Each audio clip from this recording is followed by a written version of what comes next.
अजंता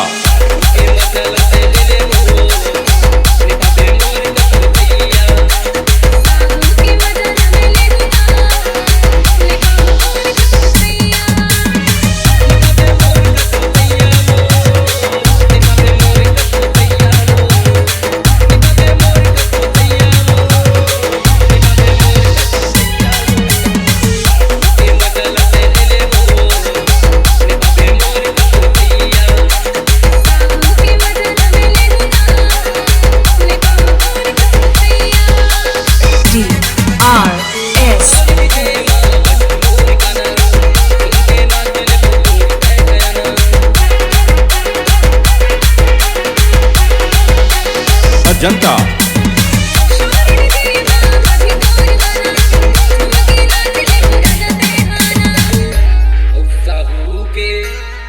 मजा ले वो अच्छा नहीं पाबे मोर का पूछैया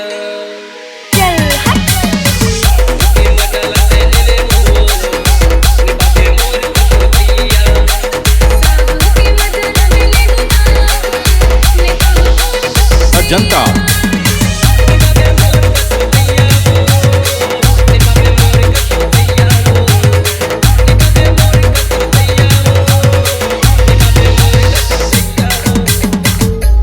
ईमान से पगली मैं सही कहा था, एक बार आजमा के देख ली।